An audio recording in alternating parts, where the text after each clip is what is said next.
Aloha and good afternoon. Welcome to your joint committees on education and higher education. Today's date is March 20th, and we are here in committee room 309. It is 2:04 p.m., and we are going to start our joint hearing with one item taking up in tandem HCR 75, HR 67, requesting the Department of Education and University of Hawaii to assess the criteria required to establish an educational pipeline and curriculum to ensure that students acquire the necessary skills in advanced manufacturing and cybersecurity. So first up, we have Department of Education in person.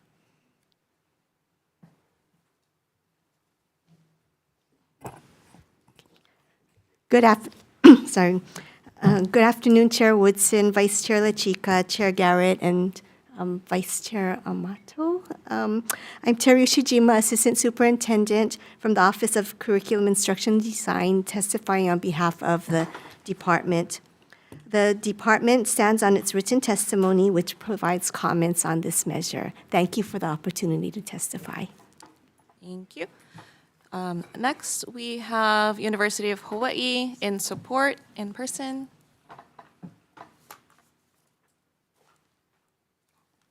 Good afternoon, Chair, Vice Chair, members of the committee. Deborah Halbert, Vice President for Academic Strategy for the UH System. We stand in support of the resolution, and I will just highlight that we have mentioned some of the degrees we offer both at the community colleges and at the 4 years that seem to be relevant to this resolution. Thank you.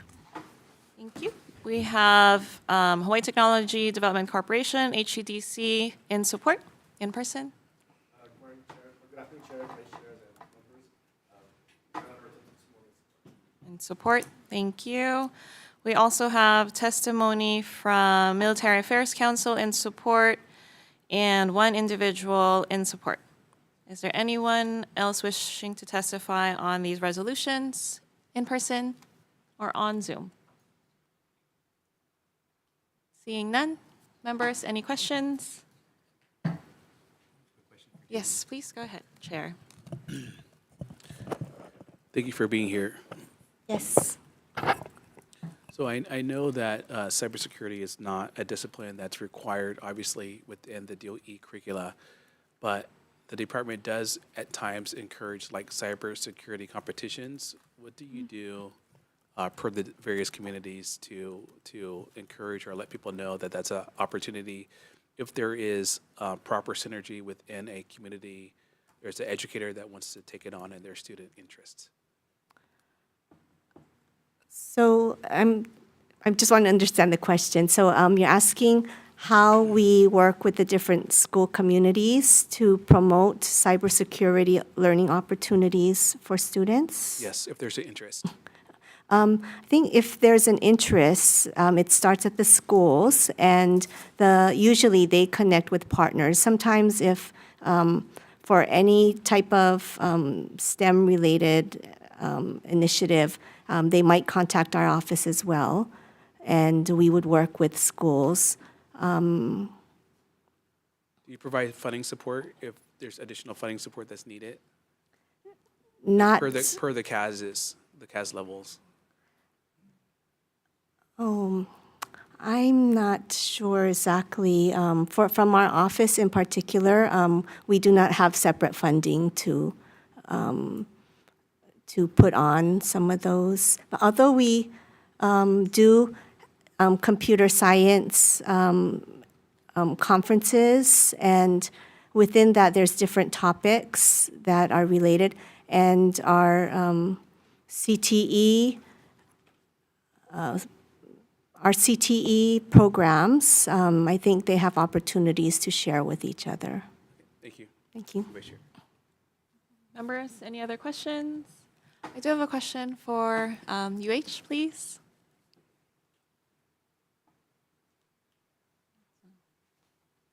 Thank you so much for your testimony. Thanks for being here. If you can just expound a little bit on what you've wrote in your testimony.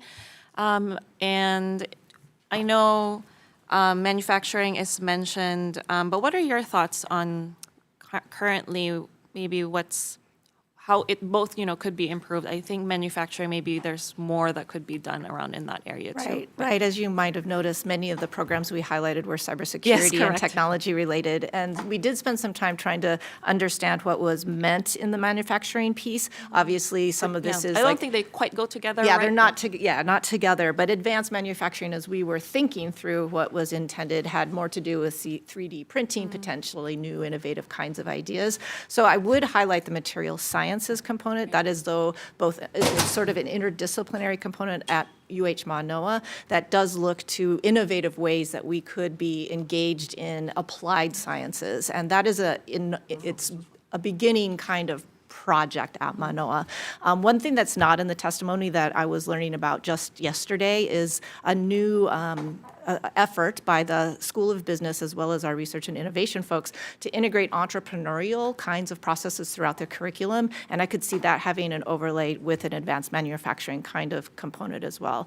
And Manoa does also have a lab where students can, through the College of Engineering, not education, engage with interactions with 3D printing and those types of things, but I don't know the degree to which it leads to a degree per se.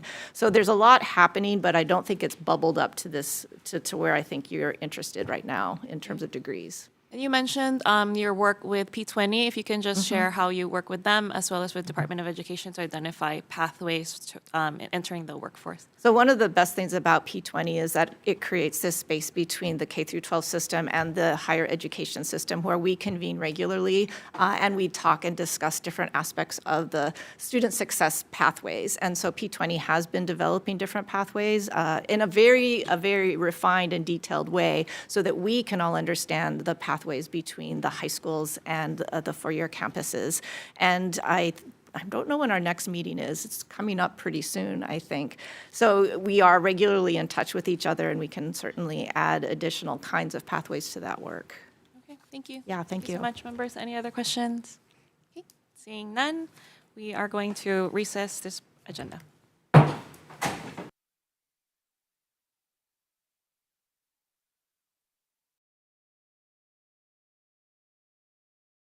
Convening the Committee on Education for this, it is, where's my, 2:12 p.m. and we are in room 309 and it is March 20th. We are going to continue on with the rest of the agenda, taking up resolutions in tandem. Next up, we have HCR 46, HR 39, requesting the Department of Education to make available recreational facilities to the public during non-peak hours and non-school days. First up, we have Department of Education offering comments. Good afternoon, Chair, Vice Chair, Dean Uchida, Deputy Superintendent with Department of Education. The department stands on its written testimony, which provides comments on this measure. Thank you for the opportunity to testify. Hello, Deputy. Next, we have Attorney General in opposition, in person.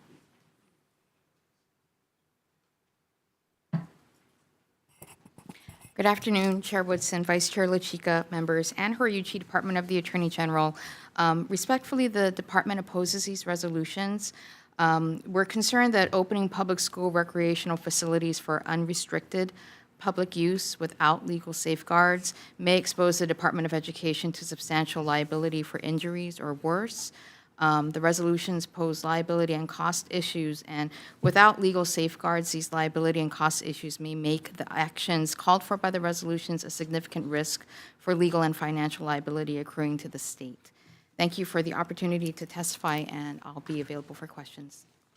Thank you. I believe that's all I have on my testifier list. We have 4 other individuals offering testimony in support. Anyone else wishing to testify on these resolutions in person or on Zoom? Okay. Seeing none. Members, any questions? Just department, if you can just share kind of your current policy on the school facilities and how the public is able to access those facilities. Yeah, right we now. have use of facilities agreement. And it comes in different categories, and it allows for government organizations, nonprofits to use the facility. And depending on the activity that's being proposed, we issue an agreement which contains a lot of what the AG talked about, insurance liability, which is different criteria depending on the activity that's being proposed, liability waiver, indemnification, and certificate of insurance, just to name a few. So the document is pretty comprehensive, and it's intended to protect the school from liability when different organizations use the facilities. Thank you. And I know this is a, Attorney General did submit in opposition. It's really about the, potential liability. I did introduce this measure as a companion to a Senate resolution, but this is really for a lot of the, underserved communities that don't have access to a lot of public facilities where often, right, there's no recreational facilities, or there's just no county facilities that's available to them, or they're often taken by those organized sports groups available. So have you been able to kind of, have you ever experienced working with some of those groups that have said, like, can we have some sort of joint use agreement? Or have you, heard about some of those types of requests? I think we're open to it if a large organization. Shared liability or something, wants to right? take it over and then allow for their members to use it. I think we'll be open to that. We're also concerned about vandalism. So we get new playground equipment, and I think that's why it's fenced in a lot of cases. So there's all these different issues when you just open it up to the public with no restrictions, right? Okay, thank you, Deputy. Members, any other questions? Okay, seeing none, let's move on to the next item. HCR 86, HR 80, requesting the Department of Education to establish an Aloha Civics Working Group to enhance civics education in Hawaii. We have Department of Education offering comments. Aloha chairs, vice chairs, and members of the committee. Terry Ushijima, Assistant Superintendent, testifying on behalf of the Department of Education.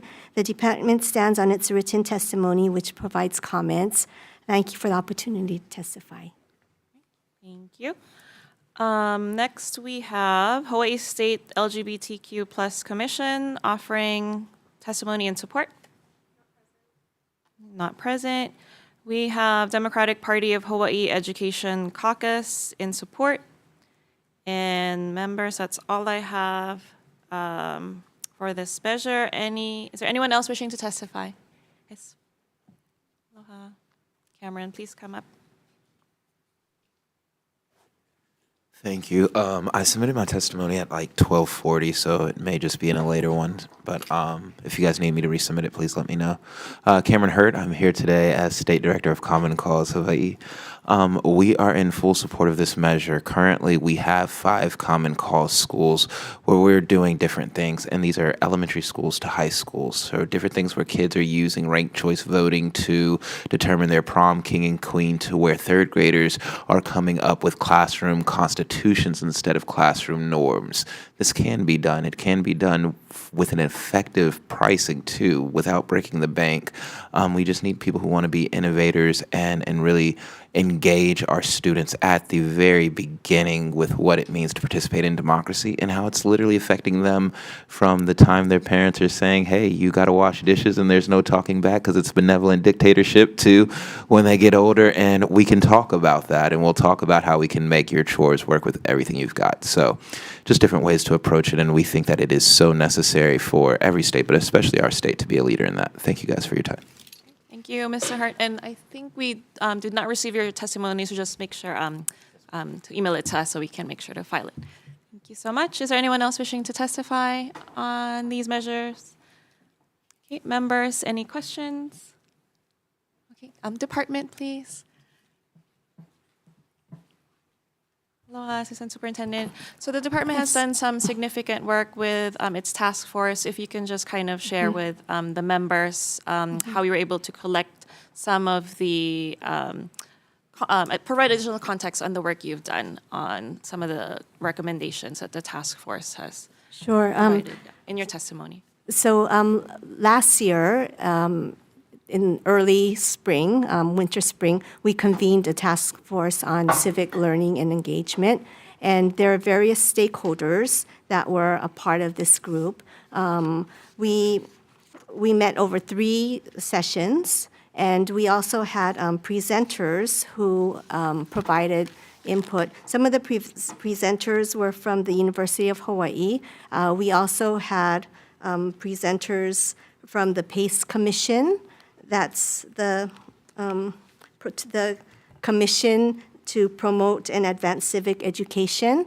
And we also looked in terms of what were present opportunities within the department. And they did come out with a list of recommendations that included creating an inventory with partnerships. I'll just read some, I won't read all of it. This is a publicly available document we presented to the Board of Education to integrate across content and levels vertically and horizontally to connect the K-12 continuum. We also, the recommendation was to connect the work that we do more closely with civic learning and engagement, possibly with our general learner outcomes or the HA framework. And our HA framework is really to create a sense of belonging, sense of responsibility, a sense of aloha, total well-being, and just a general sense of Hawaii. So the aloha spirit, I think, is really something that we continue to promote in our department, largely through our Now Hope and Ao efforts. Okay, thank you so much. Do you think we could get a copy of the report? Sure. Okay, thank you. Thank you so much. Any other questions? Okay, seeing none, let's move on. HCR 95, HR 91, requesting the Department of Education to provide students with information pertaining to changes to gun safety and storage laws. First up, we have Department of Education offering comments. HCR 95, gun safety. No worries, Deputy. Sorry about that. I was trying to read up on the thing. Okay. Good afternoon, Chair, Vice Wait. Chair, members of the committee. Oh, I think we skipped. Sorry. That was my fault. I confused you. We are actually easily on, yes. Yeah, sorry. So we are on HCR 87, HR 81, urging the Department of Education to establish an annual climate week in all public schools across the state to spread climate awareness, education, and participation in sustainability initiatives. And we do have the Department of Education. Okay. Aloha again, Chair, Vice Chairs, and members of the committee. Terry Ushijima testifying on behalf of the department. We stand on our written comments that we have submitted. Thank you for this opportunity to testify. Thank you.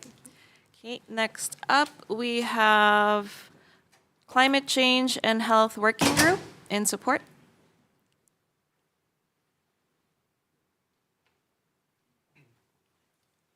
Aloha, Chair, Vice Chair, and members of the committee. My name is James McCallan, and I'm speaking on behalf of the Climate Change and Health Working Group in strong support of HCR 87, HR 81. As climate impacts intensify through rising sea levels, extreme weather, and threats to our natural resources, our children face both physical health risks and increasing eco-anxiety about the future. By establishing an annual climate week in public schools, we can provide a dedicated space to discuss these challenges, build resilience, and empower students with tools for effective climate action. This resolution ensures our youth are engaged not only academically, but also civically, learning how to shape policy and participate in meaningful sustainability projects. When students learn about climate change, build school gardens, and participate in community-based initiatives, they develop critical leadership skills and deepen their connection to the land. A dedicated climate week also strengthens the ties between the environment and our shared health, building greater awareness of issues like food security, heat-related illness prevention, and disaster preparedness. We believe this approach will inspire a new generation of environmental stewards and public health champions who can guide Hawaii towards a healthier, more sustainable future. Mahalo for the opportunity to testify. Thank you for being here. Next, we have one individual in support, Mia Nishiguchi, via Zoom. Aloha, Chair, Vice Chair, and members of the Education Committee. I'm speaking on behalf of Climate Future Forum. My name is Mia Nishiguchi. I'm a junior at Kalani High School, and I strongly support this resolution. The state of Hawaii is highly vulnerable to climate-educated disruptions, which will only intensify in the coming decades. Given this reality, climate change cannot be left as an option component that some schools may choose to emphasize while others do not.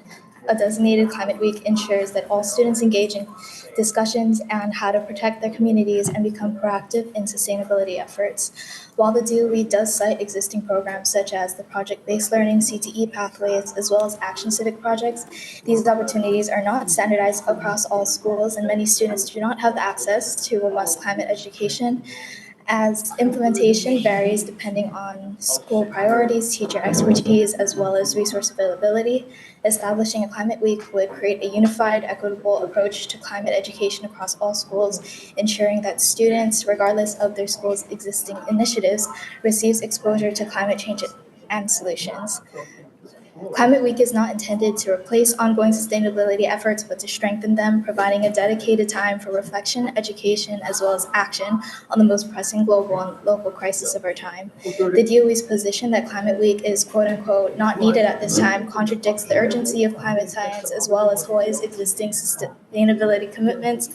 Climate change is one of the biggest threats to our futures and should not be cast aside. If we are to prepare the next generation for the challenges ahead, we must institutionalize climate education in a way that is comprehensive, engaging, as well as accessible to all students.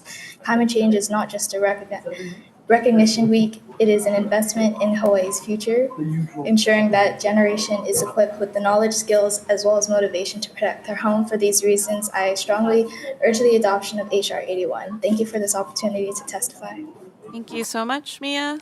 Next up, we have Debbie Milliken in support.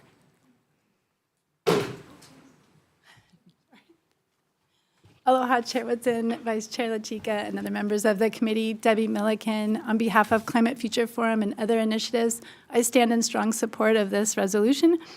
As you just heard from Mia, one of our youth, I think she said it much better than I could. It's kind of hard to follow her, but I just wanted to add a couple things, in addition, that I personally commit to supporting the Department of Education in all schools as needed through the initiatives that we run, Climate Future Forum, the We Grow event, and the Sustainability Fellowship. And mahalo for the opportunity to be here and testify. Thank you so much, Debbie, for being here. Okay, then we also have Coalition Earth in support and 6 individuals in support. Anyone else wishing to testify on these measures? Please come ahead, come forward. Aloha kako, Chair, Vice Chair, members of the committee. My name is Kavika Kaihapo. I'm here today as the Hawaii Youth Food Council Advisor. As you've heard from Mia, this is an important issue that they've been discussing. The connection between food systems and climate issues are great, and having that be discussed in schools so that they understand that these climate issues will affect our food situation here in Hawaii in the long run is very important. Thank you for allowing us. We can make sure we have your testimony, please. Okay, thank you. Anyone else wishing to testify? Okay, seeing none. Members, questions? Okay, seeing none. Let's move on to the next set of measures. HCR 95, HR 91, requesting the Department of Education to provide students with information pertaining to changes to gun safety and storage laws. First up, Department of Education. Thank you, Chair, Vice Chair, members of the committee. Dean Uchida, Deputy Superintendent with Department of Education. We stand on a written testimony which provides comments on this measure. One thing I'd like to point out is if this measure does move forward, we ask for more clarification on what the intent of this resolution is supposed to achieve. Just providing education, what is the outcome that we're trying to get? If we could provide more clarity, maybe we can get more involved in the resolution. Thank you. Thank you so much, Deputy. Then we also have one individual offering testimony in support. Anyone else wishing to testify on these measures? Okay. Seeing none, members, questions? Okay. Seeing none, let's move on to HCR 104, HR 100, urging the Department of Education to strengthen farm-to-school initiatives. First up, we have Department of Education offering comments. Chair, Vice Chair, Dean Uchida, Deputy Superintendent, DOE, the department stands in written testimony offering comments on this measure. I think a lot of the issues that are being brought up in the resolution, we're already addressing right now, trying to get the Farm to School program up and running by coming up with a better menu, emphasizing local products, and then meeting with distributors so we can kind of tee everybody up for when we need the local products. So I think a lot of the stuff we're working on right now. Thank you. Thank you, Deputy. Department of Agriculture in support? Not present. UH,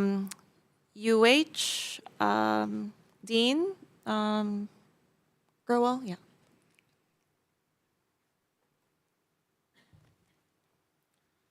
Mahalo for the opportunity, Chair, Vice Chair.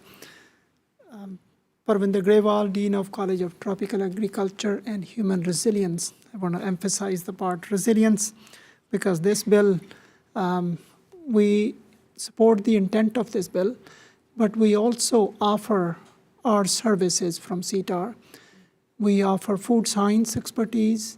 We also offer human nutrition and cooperative extension providing technical assistance in this work, both to DOE and also to the producers.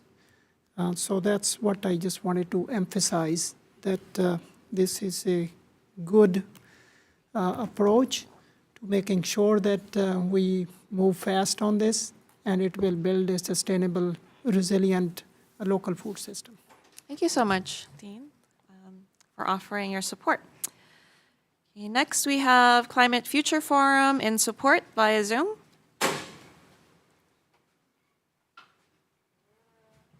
Erica Teen. Good afternoon, Chair Woodson, Vice Chair LaChica, and members of the committee. My name is Erica Tien, and I am testifying as part of the Climate Future Forum's Regenerative Food Systems Working Group in support of HCR 104. We believe that investing in farm-to-school programs is an investment in Hawaii's future. As part of my testimony, I would like to share a personal experience. Growing up, I had the privilege of accessing a variety of fresh lunches, including local produce and snacks at school. However, before I came to Hawaii, I attended a public school in California where the food served was often highly processed and lacked fresh ingredients. I remember the limited lunch options, which often tasted artificial and stale. As I became more involved in food sustainability issues, I noticed similar disparities in schools across Hawaii as well. Schools must nourish their students no matter their family income or the school they attend. Healthy food is a right for all, and we must ensure that it's available if we want our youth to thrive. Thank you for the opportunity to testify today. Thank you so much. We also have Vivian Hill in support.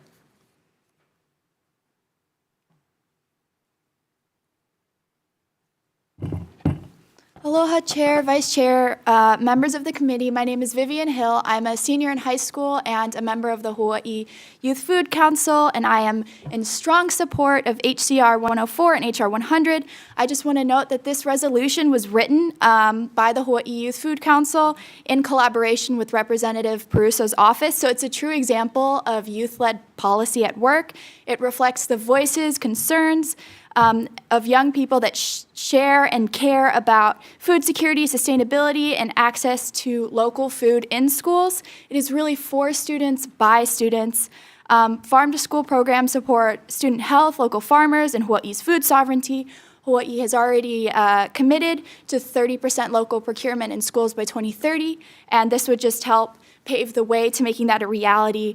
And, you know, it's just not happening right now. A recent Civil Beat article just said that DOE sourced just 5% local foods last year, so obviously something isn't working. So I ask you to adopt HCR 104 and HR 100 to ensure that Hawaii's commitment to farm to school becomes a reality, and we follow through on the promise to our keiki. Mahalo. Thank you so much, Vivian, and it is a very well-written resolution, so thank you. Okay, next up we have Hawaii Reef and Ocean Coalition and Climate Protectors Hawaii in support. And we have five individuals also in support. Is there anyone else wishing to testify on this measure? Please come up. Aloha Kako, Chair, Vice Chair, members of the committee. Again, Kuvika Kaihapo, Hawaii Public Health Institute and Hawaii Farm to School Network, as well as the Hawaii Youth Food Council Advisor. This resolution was put together by the Hawaii Youth Food Council and is just trying to stand in support to show that farm to school needs to change here in Hawaii. Again, we have Act 175 trying to get 30% by 2030. Over the last couple of years, we've declined from 6.2 to a 5.4% of local food being used in our school cafeterias. We want that to change. We want to start increasing the production amount and make sure that we're locally procuring our food so there's healthy, nutritious food for our youth to eat. Thank you very much. Thank you so much. Anyone else wishing to testify? Okay, seeing none. Members, questions? Yes, Representative Amato. Thank you, Vice Chair. Question for Deputy, please. Thank you so much for being here, Deputy Superintendent. Question for you. So you mentioned trying to put together better menus. Isn't it wiser or more productive to find out what resources you have first and then put together the menus? Well, what we're doing right now is we're looking at our existing menu and trying to maximize the use of local products in our existing menu for the next school year. We're working with KCC, HCC, and Roy Yamaguchi's nonprofit to look at developing different menus that the students would like using local products. So we want to phase that in over time. But the immediate need is to try and increase our purchase of local products. And by changing the menu and focusing on the existing menu, not getting real fancy, and just trying to maximize the amount of local, we hope to increase that number from 5% to something higher than that by next year. So by manipulating the current menu and trying to find the local products that match it, how much do you think you can increase local food usage by the next school year? I don't know. We're trying to meet with the distributors now because what we've done is by setting up the menu, we're trying to identify the quantities of the products we need and the timing of it, how many times a month we might need it. And then we're sitting down with the distributors to make sure that they can deliver this amount of product at this time and every month. Because, basically the DOE is driving the market. We're demanding, right? And it provides some certainty from the farming community that if they know that we're going to buy 100,000 pounds of cabbage every month, they're going to plant for us to get it, right? And until we drive the market with what we need, the farmers don't know what to do. It's not like Field of Dreams. If you plant 100,000 pounds of cabbage, someone's going to buy it, right? So we want to provide some predictability to the market. And it's the first time we're trying it, so we're meeting with the distributors, in fact, in the next week or so to try and iron things out, set everything up for next year. Okay, and that said, if some farmers were to produce, say, 100,000 pounds of cabbage, could DOE make use of that? That's what we're doing right now with our menu. We're targeting the quantities during the whole month, so we're going to have different like tomatoes, lettuce, potato, cabbage, and give the farming community what our needs are when we need it, and then hopefully, if they can respond, then we're kind of all in sync at that point. And how much flexibility is there in your menu to be able to adapt based on what farmers suddenly produce and have, say, a bumper crop of tomatoes or something? Can your menu adapt to incorporate that? Depends on the product, but I think there is some flexibility. But, we've got to provide meals for like 100,000 kids a day, right? So. I understand. If it's on one island, it's difficult because transportation costs going to increase the cost. So we're trying to break it up by island, so we have distributors on each island, so we don't have to incur any major transportation costs, right? But I think we were able to build a little bit of flexibility in, depending on what island it's on. Thank you. Thank you, Chair. Hi, Deputy. I knew you would have a question. No, it's not that difficult. Well, first for the cabbage, next year maybe St. Patrick's Day, just add some corned beef and potatoes. We can have some good meals. Just kidding. So the $1 billion that the feds that they're going to be cutting for purchasing of local school food, do you know yet what the impact will be for the department? Well, that's the grant program.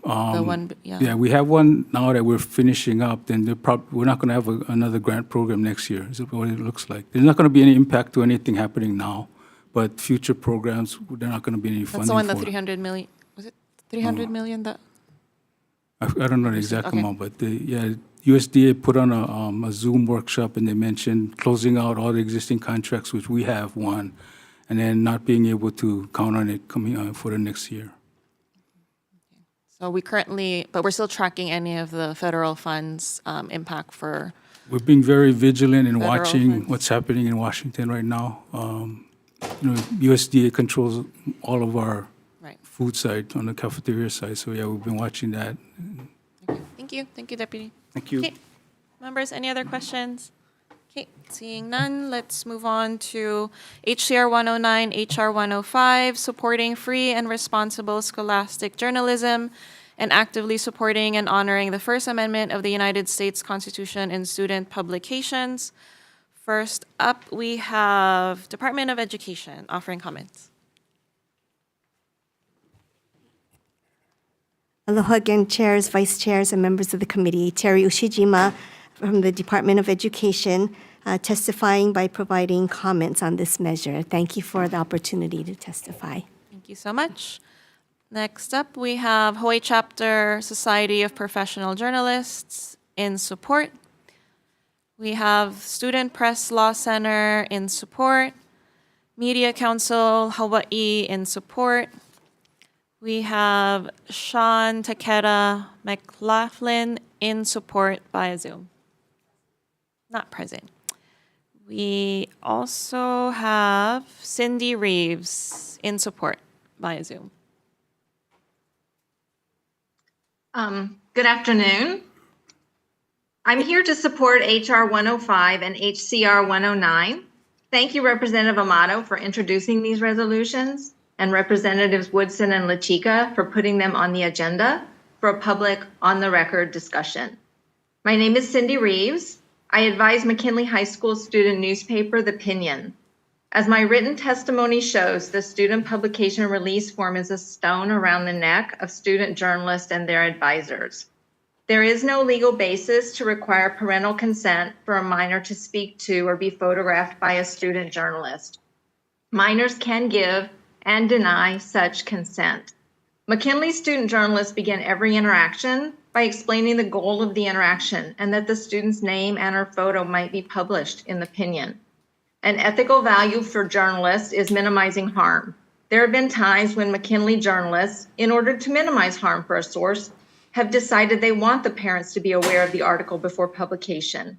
Making these decisions is part of learning to be a journalist. Passing these resolutions will remove the unnecessary question of do we have parental consent and allow student journalists and their advisors to focus on the real tasks of seeking truth, acting independently and transparently, and minimizing harm. I'm available for any questions. Thank you. Thank you so much, Ms. Reeves. We also have members, 5 individuals offering testimony in support. Anyone else wishing to testify on these measures? Okay, seeing none. Members, questions? Just for the department, if you can just respond to Ms. Reeves' testimony on the parental consent and any, We have been working with Ms. Reeves in our office, and we are aware of the concerns that she has raised. I think we've made, we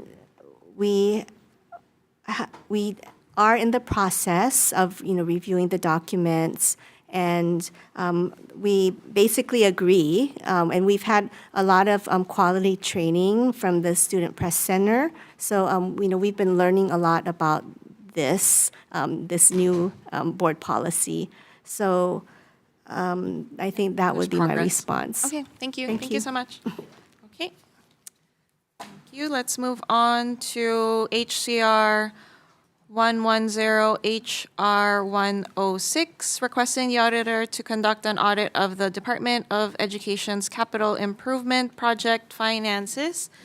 First up, we have Department of Education offering comments. Good afternoon, Chair, Vice Chair. Dean Uchida, Deputy Superintendent with Department of Education. The department stands on its written testimony providing comments on this measure. Thanks.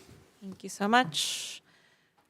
We also have 4 individuals providing testimony in support. Is there anyone wishing to testify on this measure in person or on Zoom? Okay, seeing none, members, questions? Okay, seeing none, let's move on. HCR 111, HR 107, urging the Department of Education to provide a detailed report to the legislature on the true cost of producing school meals to ensure transparency and avoid unnecessary price increases. First up, we have Department of Education offering comments. Chair, Vice Chair Dino Chira, Deputy Superintendent with Department of Education. The department stands on a written testimony offering comments on this measure. Thanks. Thank you so much, Deputy. We also have Hawaii Children's Action Network speaks in support. Hawaii Public Health Institute in support.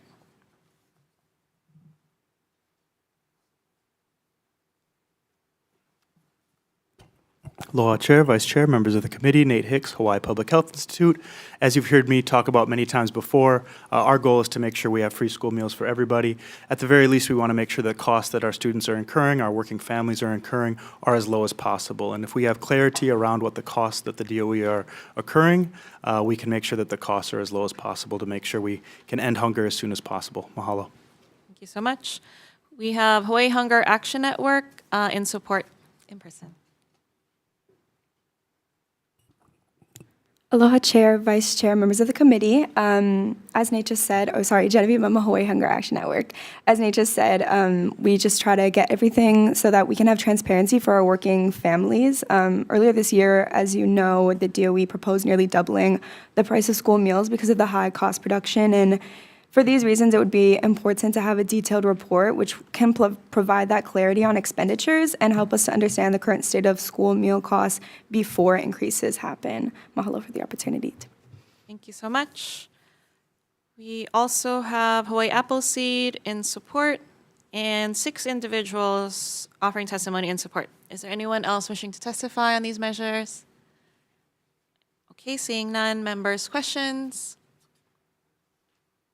Okay, seeing none, let's move on. HCR 145, HR 139, urging the Department of Education, Department of Health, and other relevant stakeholders to collaborate and develop a strategic plan to prepare for Hawaii's pursuit of funding for and participation in the Centers for Disease Control and Prevention's public health surveillance for estimating autism prevalence. First up, we have Department of Education in support. Aloha Chair Woodson, Vice Chair LaChica, members of the committee, Kina'o Gardner, Assistant Superintendent for the Office of Student Support Services, representing the Department of Education, and we stand on our written testimony in support. Mahalo. Thank you so much. We also have Hawaii State Council on Developmental Disabilities in support.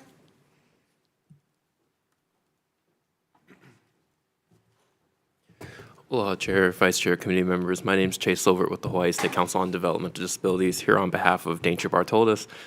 We will stand on our written testimony in support. We just wanted to highlight that prevalence rates, especially with intellectual and developmental disabilities, are historically ever changing, and we typically always fare on the side of undervaluing or under diminishing the prevalence rates. For example, with intellectual and developmental disabilities, we typically still use a 1.58%. And autism in and of itself has typically a much higher prevalence rate, and we don't have a lot of data in Hawaii, so we support this. Thank you. Thank you so much. We also have testimony and support from Bayada, Hawaii Early Intervention Coordinating Council in support, Hawaii Early Childhood Action Strategy in support, Hawaii Association for Behavior Analysis in support, and testimony and support from 3 individuals. Is there anyone else wishing to testify on this measure? We have 1 individual. Hi. Yes. I Please would go love ahead. to testify. Hello, everybody. I'm a mother of 3 children on the autism spectrum and have been heavily involved in providing solutions for families in our community through our 501c3 nonprofit, the Ava Sophia Foundation, better known as Autism Moms of Kona. We currently support 150 keiki and their families in Kona and have recently expanded to support 45 keiki and their ohana in East Hawaii Island. The current prevalence rate is 1 in 36 children. This is pre-COVID numbers. 1 in 36 children has an autism diagnosis, and this has a trend of steady increase since the beginning of the CDC surveillance through the ADDM in 2000. And at that time, 1 in 144 children were diagnosed with autism. This current prevalence data is from a surveillance study published in 2020, and it's important to note that most recent research shows that autism may be most prevalent and profound in the demographic groups that are most populous in Hawaii, namely in children who are Asian, Native Hawaiian, and other Pacific Islander. These populations are above others, including but not limited to Hispanic, African American, Native American, and Caucasian, and this data is from surveillance sites across the mainland, but there is no monitoring site here in the state of Hawaii. So we strongly share a call to action to come together so we can get a better representation of the ethnicities that are most populous here in Hawaii, to thereby find data trends that present opportunities for more resources and services to adequately serve the keiki in our beloved home. Mahalo. So much. Okay, we have you on, we have your testimony. Thank you so much. Anyone else wishing to testify on these measures? Okay, seeing none, members, questions? Okay, seeing none, let's move on to the final set of resolutions. HCR 186, HR 179, requesting the Department of Education in collaboration with the Department of Health and State Public Charter School Commission to conduct a study on the practices of managing heat exposure in department and charter schools to protect students' health during outdoor activities. First up, we have Department of Education in support. Aloha again, Chair and Vice Chair and members of the committee. Again, Department of Education, and we stand on our written testimony in support. Mahalo. Thank you so much. We have Department of Health in support.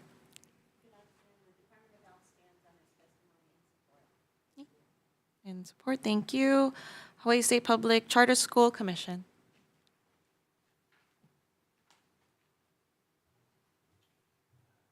Aloha, Chair and Vice Chair, members of the committee. PJ4 on behalf of Dr. No at the State Public Charter School Commission. We stand on our submitted testimony and support. Look forward to working with Department of Health and Department of Education in this matter. Thank you so much. We also have the Climate Change and Health Working Group.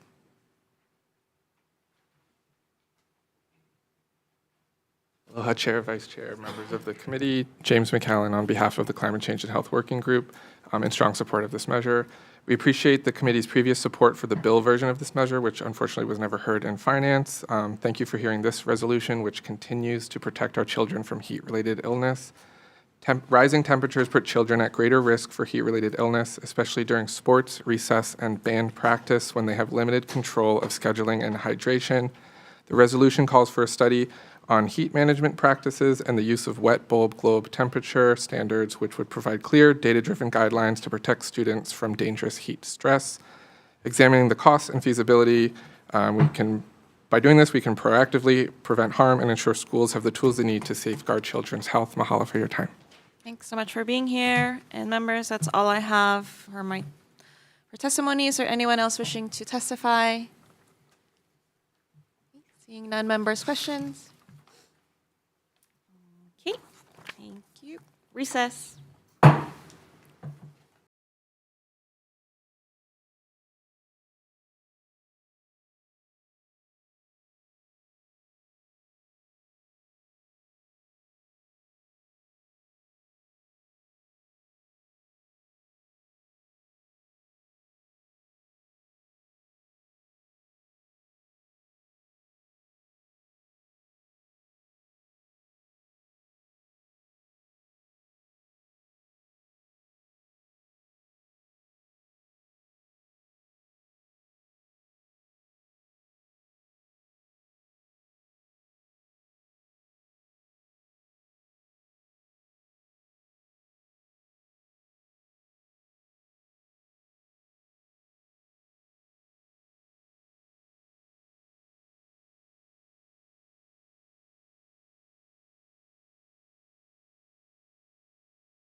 Aloha, welcome back to your joint committees on education and higher education.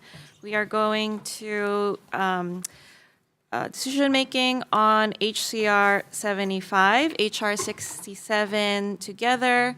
For this one, we are going to pass as is. Members, comments, questions, concerns? Okay, seeing none, chair for the vote. Thank you, Madam Chair. The recommendation is to pass these resolutions, HCR 75 and HR 67 as is. Chair and Vice Chair vote aye. Representative Amato. Aye. Representative Evslin. Aye. Representative Garrett. Aye. Representative Capella. Excuse. Representative Gila. Aye. Representative Olds. Aye. Representative Sayama. Aye. Representative Morioka. Excuse. Representative Souza. Aye. Recommendation adopted. Okay, members for the Higher Education Committee, same recommendation is to pass as is. Members, any comments, questions, or concerns? Chair? Thank you, Vice Chair. Higher Ed voting on HCR 75 and HR 67 in tandem. Recommendation is to pass as is. Chair and Vice Chair vote aye. Representative Evslin. Aye. Representative Capella. Excuse. Representative Kila. Aye. Representative La Chica. Aye. Representative Olds. Aye. Representative Sayama. Aye. Representative Woodson. Aye. Representative Muraoka. Excuse. Representative Souza. Aye. Thank you. Recommendation adopted. Okay, this joint agenda is adjourned. Going to reconvene. Okay, reconvening the Committee on Education for the remainder of the agenda. We are going to decision-making for HCR 46, HR 39. For this one, I will agree to defer this resolution for now based on the Attorney General's testimony. However, I do want to emphasize that, the intent of this measure is really on, joint use agreements and recreational facilities for many of, individuals who do not have access to free play, community use, active living, and so other states have successfully implemented shared use agreements with clear liability safeguards, and I believe Hawaii should follow suit at some point, especially for underserved areas where it's needed the most. So with that, we will move on to the next set of resolutions, HCR 86, HR 80, on the Aloha Civics Working Group. I did talk to the introducer of this measure. We are going to pass this with an HD1.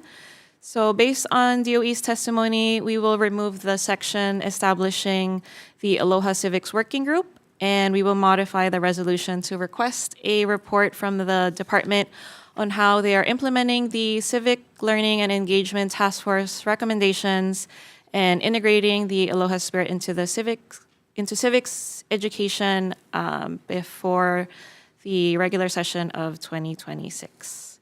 We will also be updating the distribution list to remove the director of the University of Hawaii's Matsunaga Institute for Peace and the coordinator of the Legislative Reference Bureau. Public access room, we will update the resolution title to reflect the changes. And I believe that's it. Members, comments, questions, and concerns? Okay, seeing none, chair for the vote. Thank you, Madam Chair. Members voting on HCR 86 and HR 80, the recommendation is to pass with amendments. Chair and Vice Chair vote aye. Representative Evslin. Aye. Representative Capella. Excuse. Representative Kila. Aye. Representative Olds. Aye. Representative Sayama. Excuse. Representative Morioka. Excuse. Representative Souza. Aye. Okay, recommendation adopted. Thank you, Chair. Next. Oh, Representative Amato. Did I miss one? My apologies, Representative Amato. Oh, that's okay. Aye. Thank you.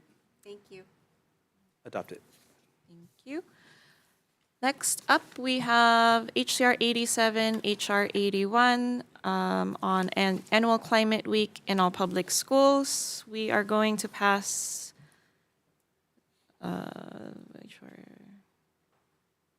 this one as is. Members, comments, questions, concerns? Okay, seeing none, chair for the vote. Thank you, members voting on HCR 87, HR 81. The recommendation is to pass with amendments, noting the excused absences of Representatives Capella, Morioka, Garrett, and Sayama. Are there any reservations or no? Recommendation adopted. Thank you, Chair. Next up, we have HCR 95, HR 91, requesting the DOE to provide information on changes to gun safety and storage laws. I did speak with the introducer as well for this one, and we are passing this with an HD one. And the intent of the resolution is on providing information on resources on gun safety and storage law. So we will change the requirement. So instead of having schools distribute the information directly to students, we will instead have the information be available on the Department of Education's website, similar to what other states are doing to provide broader public access and ensure that students, parents, and educators have up-to-date information and resources on our state's gun safety and storage laws. And we will also update the resolution title to reflect the change. Members, comments, questions, and concerns?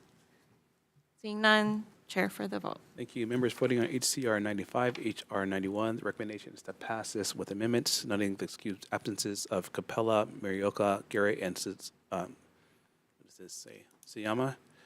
Are there any reservations or no? Recommendation adopted. Thank you, Chair. Next, we have HCR 104, HR 100, on our urging the DOE to strengthen farm-to-school initiatives. We are going to pass this as is. Members, comments, questions, concerns? Okay, seeing none, Chair for the vote. Thank you, Madam Chair. Voting on HCR 104, HR 100, the recommendation is to pass this as is, noting the excused absences of Reps. Capella, Morioka, Garrett, and Sayama. Are there any reservations or no's? Recommendation adopted. Thank you. Next up, we have HCR 109, HR 105 on supporting free and responsible scholastic journalism. We are going to pass this out with an HD1, simply inserting a deadline in the first clause. So for the department to do this no later than December 31, 2025, and adopting tech amendments for clarity, consistency, and style. Members, any comments, questions, concerns? Okay, seeing none, Chair for the vote. Members voting on HCR 109, HR 105, the recommendation is to pass with amendments, noting the excused absences of Representatives Capella, Morioka, Garrett, and Sayama. Are there any reservations or no? Adopted.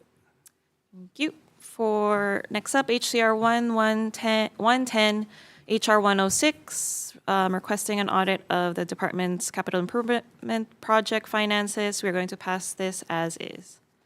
Comments, questions, concerns? Okay, seeing none, Chair for the vote. Members voting on HCR 110, HR 106, the recommendation is to pass as is, noting the excused absences of Capella's, Morioka, Garrett, and Sayama. Are there any reservations or no's? Recommendation adopted. Thank you. Next, we have HCR 111, HR 107, urging the department to provide a report to the ledge on the cost of producing school meals. We are also going to pass this as is. Members, comments, questions, concerns? Okay, seeing none, Chair for the vote. Thank you, members voting on HCR 111, HR 107. The recommendation is to pass with amendments. No. As is. Noting the excused absences of Rep. Capella, Morioka, Garrett, and Sayama. Are there any reservations or no's? Adopted. Quick recess. Recess.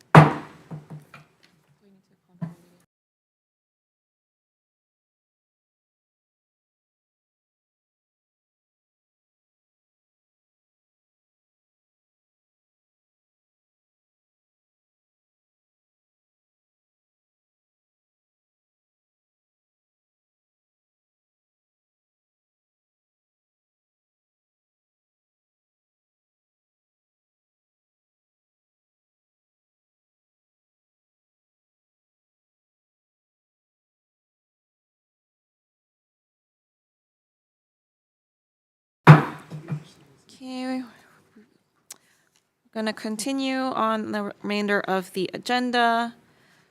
We are on HCR 145, HR 139, urging the department to work with relevant stakeholders on strategic plan for the funding and participation in the CDC's public health surveillance for estimating autism prevalence.